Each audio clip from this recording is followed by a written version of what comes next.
दोस्तों, हमारा राष्ट्रीय गीत वंदे मातरम भारतीय स्वतंत्रता संग्राम के दौरान क्रांतिकारियों के लिए प्रेरणा का स्रोत बना था। इस गीत को रचने वाले थे बंगाल के प्रसिद्ध उपन्यासकार, कवि और पत्रकार बंकिम चंद्र चटर्जी। आज के वीडियो में हम उन्हीं की बात करने जा रहे हैं। बंगाल में बंकिम चंद्र का अर्थ होता है उजला पखवाड़ा, यानी शुक्ल पक्ष का दूसरा चंद्रमा। बंगाल के उत्तरी चौबीसी परगना के कंडलापाड़ा निहाटी में 27 जून 1838 को ब्राह्मण परिवार में जन्मे बंकिम के पिता यादव चंद्र चटर्जी डिप्टी कलेक्टर थे। माता का नाम दुर्गा देवी चट्टोपाध्याय था। संयोग देखिए कि बंकिम चंद्र भी 1859 में बीए करने के तुरंत बाद डिप्टी कलेक्टर बन गए। 32 वर्ष तक यह नौकरी की। बंगाल सरकार में सचिव भी बने। इस दौरान कानून की डिग्री भी ली और साहित्य रचना भी करते रहे। 1857 में वे कलकत्ता के प्रेसिडेंसी कॉलेज से बीए करने वाले पहले भारतीय थे। बंकिम चंद्र ने ऐतिहासिक घटनाओं को अपनी रचनाओं का आधार बनाया। वे भारत के पहले उपन्यासकार थे जिन्होंने जनमानस को राष्ट्रीय नवजागरण का संदेश दिया। उन्हें भारत का अलेक्जेंडर ड्यूमा भी कहा जाता है। अरविंद घोष ने बंकिम चंद्र को ऋषि और राष्ट्र निर्माता कहा। अब वंदे मातरम की बात करते हैं।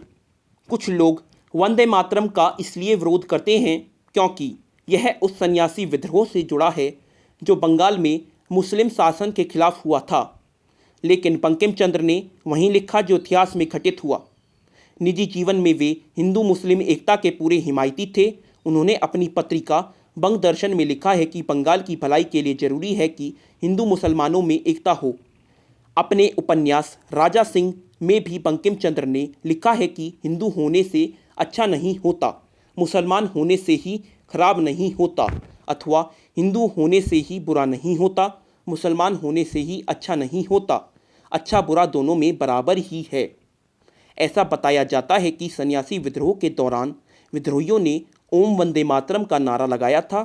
इसी नारे से प्रेरणा लेकर बंकिम चंद्र ने यह गीत लिखा। बाद में इसे आनंद मठ उपन्यास में शामिल किया गया। आनंद मठ 1882 में आया। यह उनका राजनीति उपन्यास था। उत्तर बंगाल में 1772 में शुरू होकर करीब 20 वर्ष चले सन्यासी विद्रोह का वर्णन इस उपन्यास में है। यह देशभक्ति की भावना से ओतप्रोत है।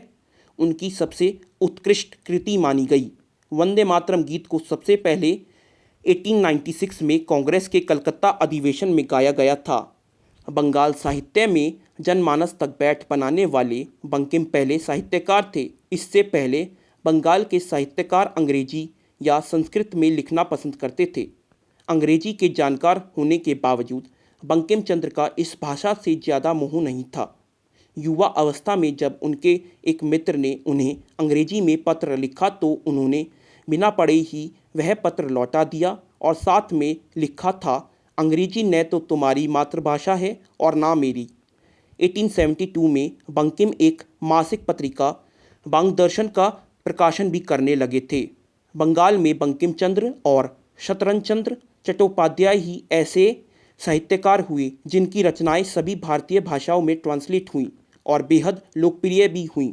लोकप्रियता के मामले में बंकिम को शतरचंद्र और रविंद्रनाथ टैगोर से भी आगे माना गया। 8 अप्रैल 1894 को कलकत्ता में बंकिम चंद्र की ऐसे में ही मौत हो गई। उस समय उनकी आयु केवल 55 वर्ष थी। मृत्यु का कारण बनी मधुमेह यानी डायबिटीज़ की बीमारी। उन्हें राय बहादुर की उपाधि मिली, CIEE की उपाधि मिली। 1969 में भारत सरकार ने उनकी स्मृति में डाक टिकट जारी किया।